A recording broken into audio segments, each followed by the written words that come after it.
कथा कहानी काव्य में आपका स्वागत है। कहानियों, कविताओं और व्यंग के रूप में साहित्य हमें वक्त विशेष के देश, समाज और जीवन दर्शन से अवगत कराता है। यह हमारा एक प्रयास है ऐसी रचनाओं को आवाज़ देकर आप तक पहुंचाने का। हमारे साथ जुड़िए हमारे YouTube चैनल और Facebook पेज पर। Like, share, subscribe. कथा कहानी काव्य। आइए सुनते हैं मुंशी प्रेमचंद की कहानी विद्रोही।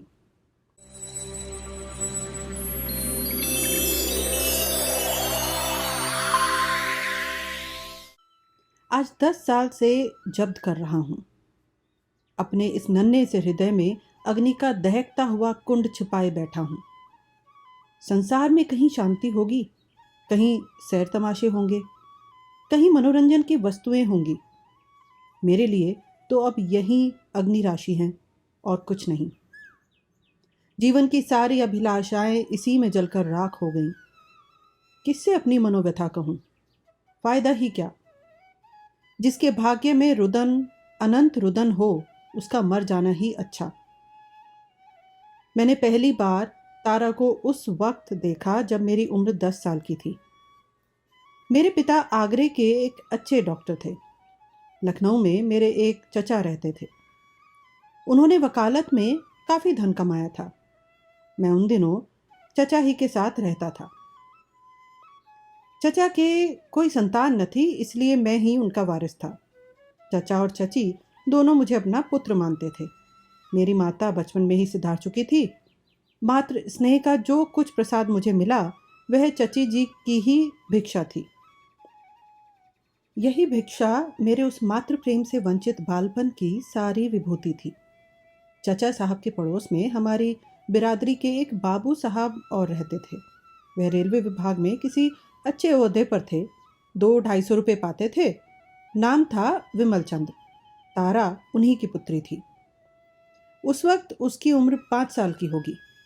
बचपन का वह दिन आज भी आंखों के सामने है जब तारा एक फ्रॉक पहने, बालों में गुलाब का फूल गूंथे हुए मेरे सामने आकर खड़ी हो गई। कह नहीं सकता क्यों मैं उसे देखकर झेंप सा गया। मुझे वह देवकन्या सी मालूम हुई जो उषा काल के सौरभ और प्रकाश से रंजित आकाश से उतर आई हो। उस दिन से तारा अक्सर मेरे घर आती। उसके घर में खेलने की जगह न थी। चचा साहब के घर के सामने लंबा चौड़ा मैदान था, वहीं वह खेला करती। धीरे धीरे मैं भी उससे मानूस हो गया। मैं जब स्कूल से लौटता तो तारा दौड़कर मेरे हाथों से किताबों का बस्ता ले लेती। जब मैं स्कूल जाने के लिए गाड़ी पर बैठता तो वह भी आकर मेरे साथ बैठ जाती। एक दिन उसके सामने चची ने चाचा से कहा, तारा को मैं अपनी बहू बनाऊंगी। क्यों कृष्णा, तू तारा से ब्याह करेगा? मैं मारे शर्म से बाहर भागा, लेकिन तारा वहीं खड़ी रही मानो चची ने उसे मिठाई देने को बुलाया हो। उस दिन से चचा और चची में अक्सर यही चर्चा होती, कभी सलाह के ढंग से, कभी मजाक के ढंग से। उस अवसर पर मैं तो शर्मा कर बाहर भाग जाता था, पर तारा खुश होती थी। दोनों परिवारों में इतना घराव था कि इस संबंध का हो जाना कोई असाधारण बात न थी। तारा के माता पिता को इसका पूरा विश्वास था कि तारा से मेरा विवाह होगा। मैं जब उनके घर जाता तो मेरी बड़ी आवभगत होती। तारा की माँ उसे मेरे साथ छोड़कर किसी बहाने से टल जाती थी। किसी को अब इसमें शक न था कि तारा मेरी ही हृदयेश्वरी होगी। एक दिन सरला ने मिट्टी का एक घरौंदा बनाया। मेरे मकान के सामने नीम का पेड़ था। उसी की छां में वह घरौंदा तैयार हुआ। उसमें कई जरा जरा से कमरे थे, कई मिट्टी के बर्तन, एक नन्ही सी चारपाई। मैंने जाकर देखा तो तारा घरौंदा बनाने में तन्मय हो रही थी। मुझे देखते ही दौड़कर मेरे पास आई और बोली, कृष्णा चलो हमारा घर देखो, मैंने अभी बनाया है। घरौंदा देखा तो हंसकर बोला, इसमें कौन रहेगा तारा? तारा ने ऐसा मुंह बनाया मानो वह व्यर्थ का प्रश्न था। बोली, क्यों, हम और तुम रहेंगे। जब हमारा तुम्हारा विवाह हो जाएगा तो हम लोग इसी घर में आकर रहेंगे। वह देखो तुम्हारी बैठक है, तुम यहीं बैठकर पढ़ोगे। दूसरा कमरा मेरा है, इसमें बैठकर मैं गुड़िया खेलूंगी। मैंने हंसी करके कहा, क्यों? क्या मैं सारी उम्र पढ़ता ही रहूंगा और तुम हमेशा गुड़िया ही खेलती रहोगी? तारा ने मेरी तरफ इस ढंग से देखा जैसे मेरी बात नहीं समझी। पगली, जानती थी कि जिंदगी खेलने और हंसने ही के लिए है। यह न जानती थी कि एक दिन हवा का एक झोंका आएगा और इस घरौंदे को उड़ा ले जाएगा, और इसी के साथ हम दोनों भी कहीं से कहीं जा उड़ेंगे। इसके बाद पिताजी के पास चला आया मैं और कई साल पढ़ता रहा। लखनऊ की जलवायु मेरे अनुकूल न थी, या पिताजी ने मुझे अपने पास रखने के लिए यह बहाना किया था, मैं निश्चित नहीं कह सकता। इंटरमीडिएट तक मैंने आगरे में ही पढ़ा, लेकिन चचा साहब के दर्शनों के लिए बराबर जाता रहता था। हर एक तातील में लखनऊ अवश्य जाता और गर्मियों की छुट्टी तो पूरी लखनऊ ही में कटती थी। एक छुट्टी गुजरते ही दूसरी छुट्टी आने के दिन गिने जाने लगते थे। अगर मुझे एक दिन की भी देर हो जाती तो तारा का पत्र आ पहुंचता। बचपन के उस सरल प्रेम में अब जवानी का उत्साह और उन्माद था। वे प्यारे दिन क्या भूल सकते हैं? वहीं मधुर स्मृतियां अब इस जीवन का सर्वस्व हैं। हम दोनों रात को सबकी नज़रें बचाकर मिलते और हवाई किले बनाते।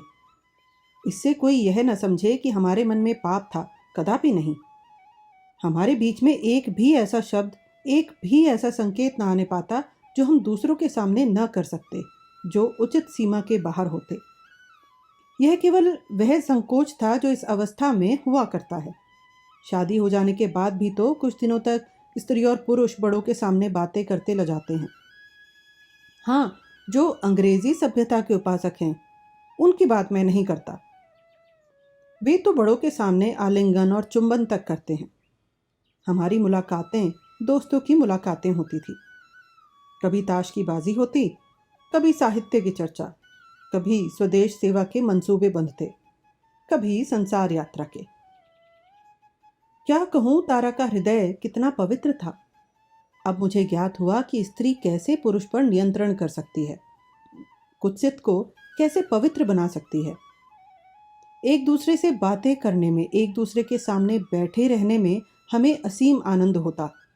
फिर प्रेम की बातों की ज़रूरत वहाँ होती है जहाँ अपने अखंड अनुराग, अपनी अतुल निष्ठा, अपने पूर्ण आत्मसमर्पण का विश्वास दिलाना होता है।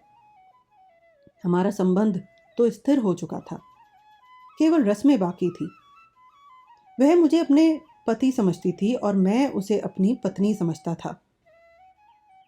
ठाकुर जी को भोग लगाने के पहले थाल के पदार्थों को कौन हाथ लगा सकता है? हम दोनों में कभी कभी लड़ाई भी हो जाती थी और कई कई दिनों तक बातचीत की नौबत ना आती, लेकिन ज्यादती कोई करें, मनाना उसी को पड़ता था। मैं जरा सी बात पर तिनक जाता था। वह हंसमुख थी, बहुत ही सहनशील, लेकिन उसके साथ ही माननी भी परले सिरे की। मुझे खिलाकर भी खुद ना खाती, मुझे हंसाकर भी खुद ना हंसती। इंटरमीडिएट पास होते ही मुझे फौज में एक जगह मिल गई। उस विभाग के अफसरों में पिताजी का बड़ा मान था। मैं सार्जेंट हो गया और सौभाग्य से लखनऊ में ही मेरी नियुक्ति हुई। मुंह मांगी मुराद पूरी हुई। मगर विधिवाम कुछ और ही षड्यंत्र रच रहा था। मैं तो इस ख्याल में मग्न था कि कुछ दिनों में तारा मेरी होगी। उधर एक दूसरा ही गुल खिल गया। शहर के एक नामी रईस ने चचा जी से मेरे विवाह की बात छेड़ दी और 8,000 रुपये दहेज का वचन दिया। चचा जी के मुंह से लार टपक पड़ी। सोचा, यह आशातीत रकम मिलती है, इसे क्यों छोड़ूं? विमल बाबू की कन्या का विवाह कहीं ना कहीं हो ही जाएगा। उन्हें सोचकर जवाब देने का वादा करके विदा किया और विमल बाबू को बुलाकर कहा, आज चौधरी साहब कृष्णा की शादी की बातचीत करने आए थे। आप तो उन्हें जानते होंगे, अच्छे रईस हैं, 8,000 दे रहे हैं। मैंने कह दिया, सोचकर जवाब दूंगा। आपकी क्या राय है, यह शादी मंजूर कर लूं? विमल बाबू ने चकित होकर कहा, यह आप क्या फरमाते हैं? कृष्णा की शादी तो तारा से ठीक हो चुकी है ना? चचा साहब ने अनजान बनकर कहा। यह तो मुझे आज मालूम हो रहा है। किसने ठीक की है यह शादी? आपसे तो मुझसे इस विषय में कोई भी बातचीत नहीं हुई। विमल बाबू जरा गर्म होकर बोले। जो बात आज 10-12 साल से सुनता हूं, क्या उसकी तस्दीक भी करनी चाहिए थी? मैं तो इसे तय समझे बैठा हूं। मैं ही क्या, सारा मोहल्ला तय समझे बैठा है। चचा साहब ने बदनामी के भय से जरा दबकर कहा। भाई साहब, हक तो यह है कि जब कभी इस संबंध की चर्चा करता था, दिल लगी के तौर पर। लेकिन खैर, मैं तो आपको निराश नहीं करना चाहता। आप मेरे पुराने मित्र हैं। मैं आपके साथ सब तरह की रियायत करने को तैयार हूँ। मुझे 8,000 मिल रहे हैं। आप मुझे 7,000 दीजिए। अच्छा, 6,000 ही दीजिए। विमल बाबू ने उदासीन भाव से कहा। आप मुझसे मजाक कर रहे हैं या सचमुच दहेज मांग रहे हैं? मुझे यकीन नहीं आता। विमल बाबूजी, आपने तो यह नया प्रश्न छेड़ दिया। मुझे तो स्वप्न में भी गुमान न था कि आपके और हमारे बीच में यह प्रश्न खड़ा होगा। ईश्वर ने आपको बहुत कुछ दिया। 10-5 हज़ार में आपका कुछ न बनेगा। हाँ, यह रकम मेरी सामर्थ्य से बाहर है। मैं तो आपसे दया ही की भिक्षा मांग सकता हूँ। आज 10-12 साल से हम कृष्णा को अपना दामाद समझते आ रहे हैं। आपकी बातों से भी कई बार इसकी तस्दीक हो चुकी है। कृष्णा और तारा में जो प्रेम है, वह आपसे छिपा नहीं है। ईश्वर के लिए थोड़े से रुपयों के वास्ते कई जनों का खून न कीजिए। चचा साहब ने धृष्टता से कहा। विमल बाबू, मुझे खेद है कि मैं इस विषय में और नहीं दब सकता। विमल बाबू जरा तेज होकर बोले। आप मेरा गला घोंट रहे हैं। चचा, आपको मेरा एहसान मानना चाहिए कि कितनी रियायत कर रहा हूं। क्यों ना हो, आप मेरा गला घोटें और मैं आपका एहसान मानूं? मैं इतना उदार नहीं हूं। अगर मुझे मालूम होता आप इतने लोभी हैं तो आपसे दूर ही रहता। मैं आपको सज्जन समझता था। अब मालूम हुआ कि आप भी कौड़ियों के गुलाम हैं। जिनकी निगाह में मुरव्वत नहीं, जिनकी बातों का विश्वास नहीं, उसे मैं शरीफ नहीं कह सकता। आपको अख्तियार है, कृष्णा बाबू की शादी जहां चाहे करें, लेकिन आपको हाथ ना मलना पड़े तो कहिएगा। तारा का विवाह तो कहीं ना कहीं हो ही जाएगा, और ईश्वर ने चाहा तो किसी अच्छे ही घर में होगा। संसार में सज्जनों का अभाव नहीं है, मगर आपके हाथ अपयश के सिवा और कुछ न लगेगा। चचा साहब ने त्योरियां चढ़ाकर कहा। अगर आप मेरे घर में ना होते तो इस अपमान का कुछ जवाब देता। विमल बाबू ने छड़ी उठा ली और कमरे से बाहर जाते हुए कहा। आप मुझे क्या जवाब देंगे? आप जवाब देने के योग्य ही नहीं हैं। उसी दिन शाम को जब मैं बैरक से आया और जलपान करके विमल बाबू के घर जाने लगा तो चची ने कहा, कहाँ जाते हो? विमल बाबू से और तुम्हारे चचा जी से आज एक झड़प हो गई। मैंने ठिठक कर ताज्जुब के साथ कहा, झड़प हो गई? किस बात पर? चची ने सारा वृतांत कह सुनाया और विमल को जितने काले रंगों में रंग सकी रंगी। तुमसे क्या कहूं बेटा, ऐसा मुंहफट तो आदमी ही नहीं देखा। हजारों ही गालियां दी, लड़ने पर आमादा हो गया। मैंने 1 मिनट कर सन्नाटे में खड़े रहकर कहा, अच्छी बात है, वहां ना जाऊंगा, बैरक जा रहा हूं। चची बहुत रोई चिल्लाई, पर मैं एक क्षण भी न ठहरा। ऐसा जान पड़ता था जैसे कोई मेरे हृदय में भाले भोंक रहा है। घर से बैरक तक पैदल जाने में शायद मुझे 10 मिनट से ज़्यादा न लगे। बार बार जी झुंझलाता था, चचा साहब पर नहीं, विमल बाबू पर भी नहीं, केवल अपने ऊपर। क्यों मुझ में इतनी हिम्मत नहीं है कि जाकर चचा साहब से कह दूं, कोई लाख रुपए भी दे तो शादी ना करूंगा। मैं क्यों इतना डरपोक, इतना तेजहीन, इतना दब्बू हो गया? इसी क्रोध में मैंने पिताजी को एक पत्र लिखा और वह सारा वृतांत सुनाने के बाद अंत में लिखा, मैंने निश्चय कर लिया है कि और कहीं शादी ना करूंगा, चाहे मुझे आपकी अवज्ञा ही क्यों ना करनी पड़े। उस आवेश में न जाने क्या क्या लिख गया, अब याद भी नहीं। इतना याद है कि 10-12 पन्ने 10 मिनट में लिख डाले थे। संभव होता तो मैं यही सारी बातें तार से भेजता। 3 दिन मैंने बड़ी व्यग्रता के साथ काटे। उसका केवल अनुमान किया जा सकता है। सोचता तारा अपने मन में कितना नीच समझ रही होगी। कई बार जी में आया कि चलकर उसके पैरों पर गिर पड़ूं और कहूं, देवी मेरा अपराध क्षमा करो। चाचा साहब के कठोर व्यवहार की परवाह न करो। मैं तुम्हारा था और तुम्हारा हूं। चाचा साहब मुझसे बिगड़ जाएं, पिताजी घर से निकाल दें, मुझे किसी की परवाह नहीं, लेकिन तुम्हें खोकर मेरा जीवन ही खो जाएगा। तीसरे दिन पत्र का जवाब आया। रही सही आशा भी टूट गई। वही जवाब था जिसकी मुझे शंका थी। लिखा था, भाई साहब मेरे पूज्य हैं। उन्होंने जो निश्चय किया है उसके विरुद्ध मैं एक शब्द भी मुंह से नहीं निकाल सकता, और तुम्हारे लिए भी यही उचित है कि उन्हें नाराज ना करो। मैंने उस पत्र को फाड़कर पैरों से कुचल दिया और उसी वक्त विमल बाबू के घर की तरफ चला। ओह, उस वक्त अगर कोई मेरा रास्ता रोक लेता, मुझे धमकता कि उधर मत जाओ, तो मैं विमल बाबू के पास जाकर ही दम लेता और आज मेरा जीवन कुछ और ही होता। पर वहाँ मना करने वाला कौन बैठा था? कुछ दूर चलकर हिम्मत हार बैठा, लौट पड़ा। कह नहीं सकता क्या सोच कर लौटा। चचा साहब की अप्रसन्नता का मुझे रत्ती भर भी भय न था। उनकी अब मेरे दिल में कोई इज्जत न थी। मैं उनकी सारी संपत्ति को ठुकरा देने को तैयार था। पिताजी के नाराज हो जाने का भी डर न था। संकोच केवल यह था, कौन मुंह लेकर जाऊं? आखिर मैं उन्हीं चचा का भतीजा हूं। विमल बाबू मुझसे मुखातिब न हुए, या जाते ही जाते दुत्कार दिया, मेरे लिए डूब मरने के सिवा और क्या रह जाएगा। सबसे बड़ी शंका यह थी कि कहीं तारा ही मेरा तिरस्कार कर बैठे तो मेरी क्या गति होगी। हाय अहृदय तारा, निष्ठुर तारा, अबोध तारा, अगर तूने उस वक्त 2 शब्द लिखकर मुझे तसल्ली दे दी होती तो आज मेरा जीवन कितना सुखमय होता। तेरे मौन ने मुझे मटिया मेट कर दिया, सदा के लिए। आह, सदा के लिए। 3 दिन बाद मैंने अंगारों पर लोट लोट कर काटे। ठान लिया था कि अब किसी से न मिलूंगा। सारा संसार मुझे अपना शत्रु सा दिखता था। तारा पर भी क्रोध आता था।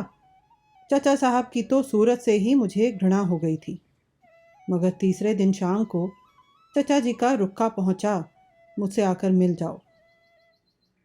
जी में तो आया लिख दूं, मेरा आपसे कोई संबंध नहीं, आप समझ लीजिए मैं मर गया। मगर फिर उनके स्नेह और उपकारों की याद आ गई। खरी खरी सुनाने का भी अच्छा अवसर मिल रहा था। हृदय में युद्ध का नशा और जोश में भरे हुए चचा जी की सेवा में लग गया मैं। चचा जी ने मुझे सिर से पैर तक देखकर कहा, क्या आजकल तुम्हारी तबीयत अच्छी नहीं है? राय साहब सीताराम तशरीफ लाए थे, तुमसे कुछ बातें करना चाहते थे। कल सवेरे मौका मिले तो चले आना, या तुम्हें लौटने की जल्दी ना हो तो मैं इसी वक्त बुला भेजूं। मैं समझ गया कि राय साहब कौन हैं, लेकिन अनजान बनकर बोला, यह राय साहब कौन हैं? मेरा तो उनसे परिचय नहीं है। चचा जी ने लापरवाही से कहा, अजी यह वही महाशय हैं जो तुम्हारे ब्याह के लिए घेरे हुए हैं। शहर के रईस और कुलीन आदमी हैं। लड़की भी बहुत अच्छी है, कम से कम तारा से कई गुनी अच्छी। मैंने हाँ कर लिया है। तुम्हें भी जो बातें पूछनी हो उनसे पूछ लो। मैंने आवेश के उमड़ते हुए तूफान को रोककर कहा, आपने नाहक हाँ की, मैं अपना विवाह नहीं करना चाहता। चचा जी ने मेरी तरफ आंखें फाड़कर कहा, क्यों? मैंने उसी निर्भीकता से जवाब दिया, इसलिए कि मैं इस विषय में स्वाधीन रहना चाहता हूँ। चचा जी ने जरा नर्म होकर कहा, मैं अपनी बात दे चुका हूँ, क्या तुम्हें इसका कुछ ख्याल नहीं है? मैंने उद्दंडता से जवाब दिया, जो बात पैसों पर बिकती है उसके लिए मैं अपनी जिंदगी नहीं खराब कर सकता। चचा साहब ने गंभीर भाव से कहा, यह तुम्हारा आखिरी फैसला है? जी हाँ, आखिरी। पछताना पड़ेगा। आप इसकी चिंता न करें, आपको कष्ट देने ना आऊँगा। अच्छी बात है। यह कहकर वह उठे और अंदर चले गए। मैं कमरे से निकला और बैरक की तरफ चला। सारी पृथ्वी चक्कर खा रही थी। आसमान नाच रहा था और मेरी देह हवा में उड़ी जाती थी। मालूम होता था पैरों के नीचे ज़मीन है ही नहीं। बैरक में पहुंचकर मैं पलंग पर लेट गया और फूट फूट कर रोने लगा। माँ बाप, चाचा चाची, धन दौलत सब कुछ होते हुए भी मैं अनाथ था। उफ, कितना निर्दय आघात था। सवेरे हमारे रेजिमेंट को देहरादून जाने का हुक्म हुआ। मुझे आंखें सी मिल गई। अब लखनऊ कांटे खाता था। उसके गली कूचों तक से घृणा हो गई थी। एक बार जी में आया चलकर तारा से मिल लूं, मगर फिर वही शंका हुई, कहीं वह मुखातिब ना हुई तो। विमल बाबू इस दशा में भी मुझसे उतना ही स्नेह दिखाएंगे जितना अब तक दिखाते आए हैं, इसका मैं निश्चय न कर सका। पहले मैं धनी परिवार का दीपक था, अब एक अनाथ युवक जिसे मजूरी के सिवा और कोई अवलंब नहीं था। देहरादून में अगर कुछ दिन मैं शांति से रहता तो संभव था मेरा आहत हृदय संभल जाता और मैं विमल बाबू को मना लेता। लेकिन वहां पहुंचे एक सप्ताह भी ना हुआ था कि मुझे तारा का पत्र मिल गया। पत्ते को देखकर मेरे हाथ कांपने लगे। समस्त देह में कंपन सा होने लगा। शायद शेर को देखकर भी मैं इतना भयभीत ना होता। हिम्मत ही ना पड़ती थी कि उसे खोलूं। वही लिखावट थी, वही मोतियों की लड़ी, जिसे देखकर मेरे लोचन तृप्त हो जाते थे, जिसे चूमता था और हृदय से लगाता था। वही काले अक्षर आज नागिनों से भी ज्यादा डरावने मालूम होते थे। अनुमान कर रहा था कि उसने क्या लिखा होगा, पर अनुमान की दूर तक दौड़ भी पत्र के विषय तक न पहुंच सकी। आखिर एक बार कलेजा मजबूत करके मैंने पत्र खोल डाला। देखते ही आंखों में अंधेरा छा गया। मालूम हुआ किसी ने शीशा पिघला कर पिला दिया। तारा का विवाह तय हो गया था। शादी होने में कुल 24 घंटे बाकी थे। उसने मुझसे अपनी भूलों के लिए क्षमा मांगी और विनती की थी कि मुझे भुला देना। पत्र का अंतिम वाक्य पढ़कर मेरी आंखों से आंसुओं की झड़ी लग गई। लिखा था, यह अंतिम प्यार लो। अब आज से मेरे और तुम्हारे बीच में केवल मैत्री का नाता है, मगर कुछ और समझूं तो वह अपने पति के साथ अन्याय होगा जिसे शायद तुम सबसे ज़्यादा नापसंद करोगे। बस इससे अधिक और ना लिखूंगी। बहुत अच्छा हुआ कि तुम यहाँ से चले गए। तुम यहाँ रहते तो तुम्हें भी दुख होता और मुझे भी, मगर प्यारे, अपनी इस अभागिनी तारा को भूल न जाना। तुमसे यही अंतिम निवेदन है। मैं पत्र को हाथ में लिए लिए लेट गया। मालूम होता था छाती फट जाएगी। भगवान, अब क्या करूं? जब तक मैं लखनऊ पहुंचूंगा बारात द्वार पर आ चुकी होगी, यह निश्चय था। लेकिन तारा के अंतिम दर्शन करने की प्रबल इच्छा को मैं किसी तरह न रोक सकता था। वही अब जीवन की अंतिम लालसा थी।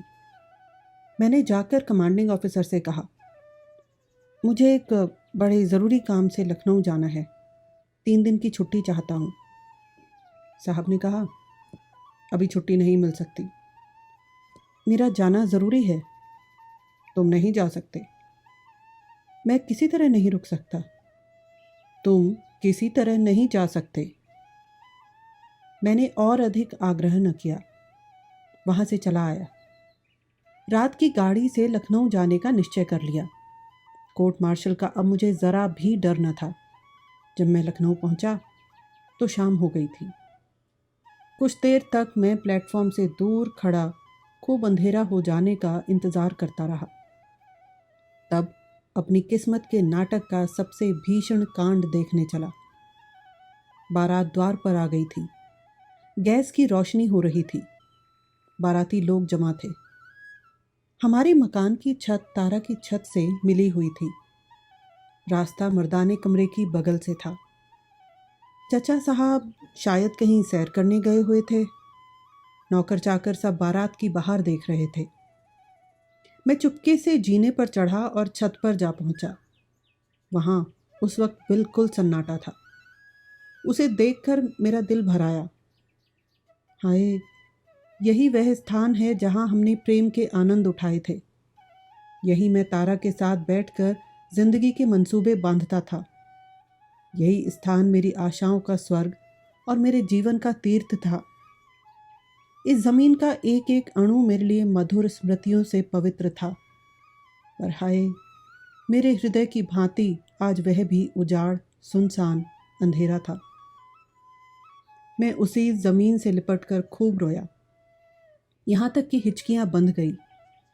काश उस वक्त तारा वहाँ आ जाती तो मैं उसके चरणों पर सिर रखकर हमेशा के लिए सो जाता। मुझे ऐसा भासित होता था कि तारा की पवित्र आत्मा मेरी दशा पर रो रही है। आज भी तारा यहाँ जरूर आई होगी। शायद इसी जमीन पर लिपट कर वह भी रोई होगी। उस भूमि से उसके सुगंधित केशों की महक आ रही थी।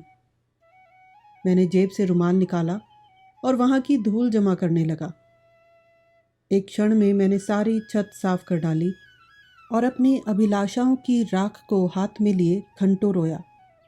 यही मेरे प्रेम का पुरस्कार है, यही मेरी उपासना का वरदान है, यही मेरे जीवन की विभूति है। हायरी दुराशा। नीचे विवाह के संस्कार हो रहे थे। ठीक आधी रात के समय वधू मंडप के नीचे आई, जब भांवरे होंगी। मैं छत के किनारे चला आया और वह मर्मांतक दृश्य देखने लगा।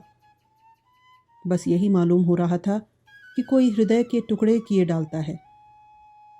आश्चर्य है, मेरी छाती क्यों न फट गई, मेरी आंखें क्यों न निकल पड़ी।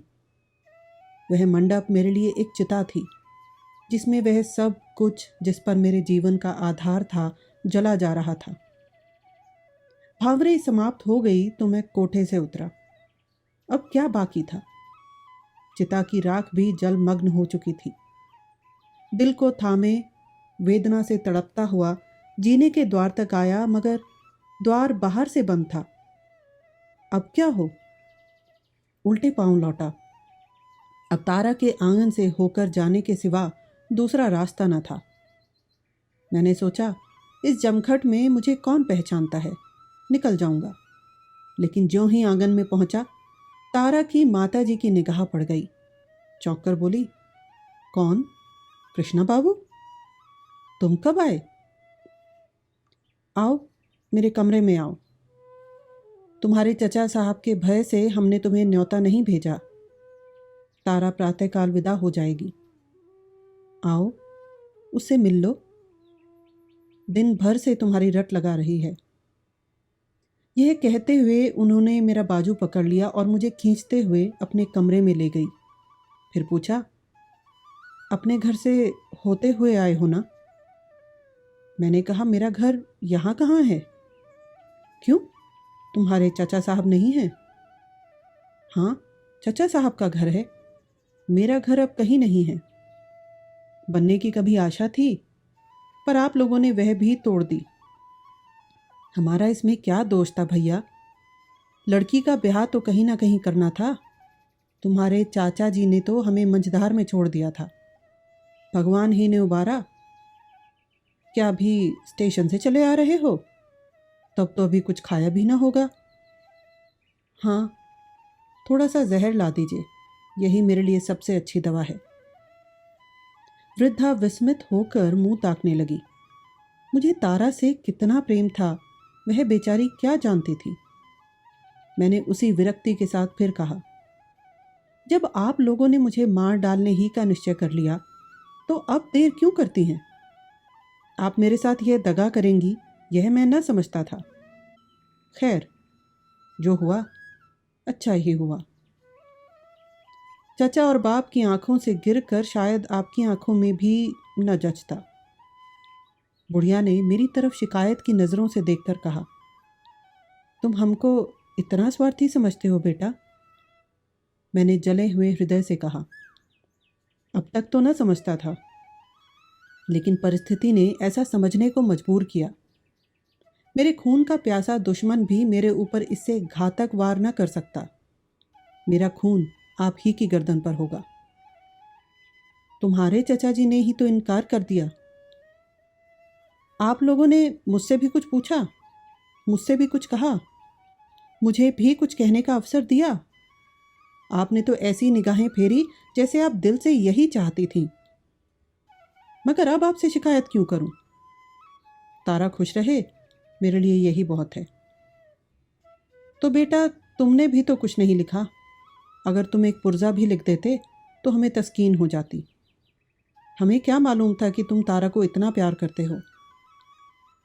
हमसे ज़रूर भूल हुई, मगर उससे बड़ी भूल तुमसे हुई। अब मुझे मालूम हुआ कि तारा क्यों बराबर डाकिए को पूछती रहती थी। अभी कल वह दिन भर डाकिए की राह देखती रही। जब तुम्हारा कोई खत नहीं आया तब वह निराश हो गई। बुला दूं उसे? मिलना चाहते हो? मैंने चारपाई से उठकर कहा, नहीं नहीं, उसे मत बुलाइए। मैं अब उसे नहीं देख सकता। उसे देखकर मैं न जाने क्या कर बैठूं। यह कहता हुआ मैं चल पड़ा। तारा की माँ ने कई बार पुकारा, पर मैंने पीछे फिरकर भी न देखा। यह है मुझ निराश की कहानी। इसे आज 10 साल गुजर गए। इन 10 सालों में मेरे ऊपर जो कुछ बीती उसे मैं ही जानता हूँ। कई कई दिन मुझे निराहार रहना पड़ा है। फौज से तो उसके तीसरे ही दिन निकाल दिया गया था। अब मारे मारे फिरने के सिवा मुझे कोई काम नहीं। पहले तो काम मिलता ही नहीं, और अगर मिल भी गया तो मैं टिकता नहीं। जिंदगी पहाड़ हो गई है। किसी बात की रुचि नहीं रही। आदमी की सूरत से दूर भागता हूँ।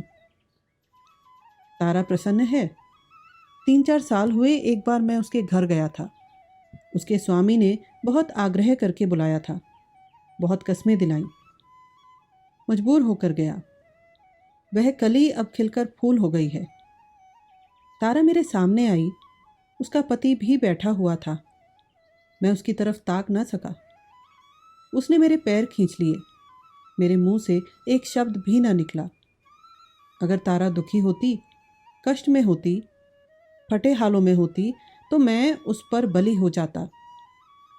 पर संपन्न, सरस, विकसित तारा मेरी संवेदना के योग्य न थी। मैं इस कुटिल विचार को न रोक सका। कितनी निष्ठुरता, कितनी बेवफाई। शाम को मैं उदास बैठा वहां जाने पर पछता रहा था कि तारा का पति आकर मेरे पास बैठ गया और मुस्कुरा कर बोला,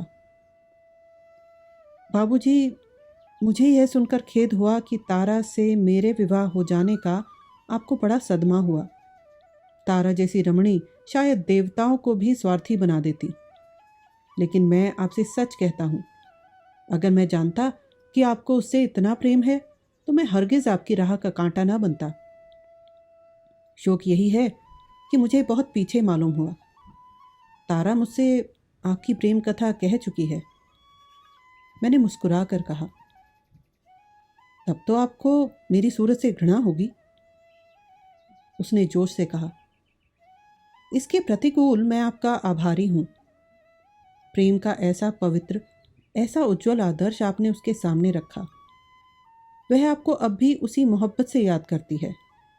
शायद कोई दिन ऐसा नहीं जाता कि आपका जिक्र ना करती हो। आपके प्रेम को वह अपनी जिंदगी की सबसे प्यारी चीज समझती है। आप शायद समझते हो कि उन दिनों को याद करके उसे दुख होता होगा। बिल्कुल नहीं। यही उसके जीवन की सबसे मधुर स्मृतियां हैं। वह कहती है, मैंने अपने कृष्णा को तुम में पाया है। मेरे लिए इतना ही काफ़ी है।